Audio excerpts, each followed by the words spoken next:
C'est l'heure de travailler, mon pote. C'est pas seulement pour aujourd'hui, c'est pour l'avenir. Fais le boulot maintenant. Il est temps de rester concentré. Et tu le sais. Ne te laisse pas distraire par ce qui se passe à l'extérieur. Dieu travaille en coulisses, dans ce domaine que tu ne peux pas voir. Les choses ont changé dès que tu as reçu ce en quoi tu croyais réellement. Les bonnes opportunités, les bonnes rencontres, la guérison, l'abondance.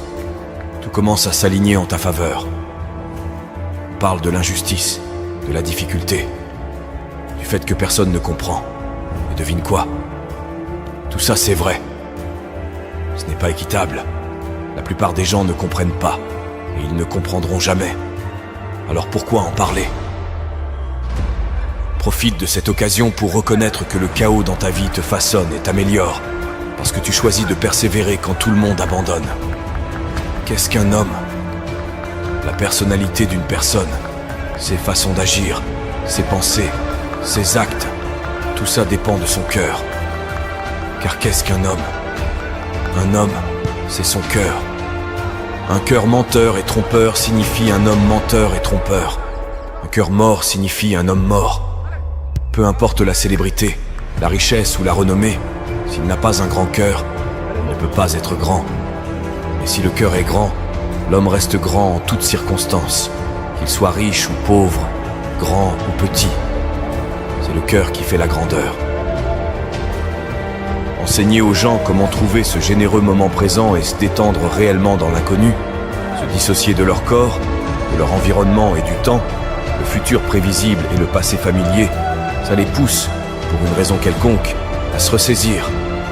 À mes yeux, cela revient à retirer toute ton attention de cette réalité tridimensionnelle. Et c'est là que la porte vers la création et le moment mystique commence vraiment à s'ouvrir pour les gens. C'est facile d'utiliser ton enfance comme une béquille au lieu de la voir comme un outil. Beaucoup de divorces se produisent.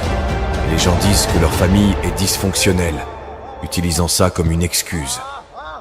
Mais ce n'est pas une excuse valable, parce que la famille de tout le monde est d'une manière ou d'une autre dysfonctionnelle. Élimine chaque béquille, débarrasse-toi de toutes celles-ci, et dis-toi que c'est à toi de jouer. Que vas-tu faire maintenant que tu as lâché tous ces fardeaux? Blâmer les autres est juste un moyen facile de s'en sortir. Dieu dépose des rêves dans ton cœur que tu ne peux pas accomplir seul. Tu n'as peut-être pas l'expérience, l'argent ou les connexions, mais Dieu les a. Tu es à une étape près de voir tes rêves se réaliser. On n'a pas le contrôle. Beaucoup d'entre nous n'ont pas le contrôle. Certains choisissent de rester à terre, mais ce sont ceux qui se relèvent constamment aussi vite qu'ils le peuvent, qui grandissent et qui réussissent dans la vie. Qui contrôle ta vie? Qui prend les décisions dans ta vie chaque jour? Qu'est-ce qui tire les ficelles dans ta vie? Avant de dire toi-même, pense à ça chaque jour quand tu te réveilles. As-tu pris les décisions que tu devais prendre pour progresser? T'en as besoin, sérieusement. Bien sûr, ça va devenir difficile.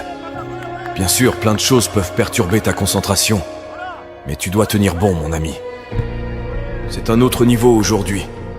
Si tu peux le voir dans ton cœur et que tu as le courage de le dire, ça arrivera. Souvent, les gens croient en certaines choses, mais les gardent pour eux. Si tu commences à parler de ce sujet, tu crées cette loi de l'attraction.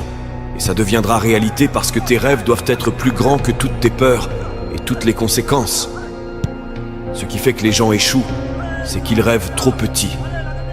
Ton problème dans la vie n'est pas de viser trop haut. C'est si tu vises trop bas et que tu échoues. Donc, quand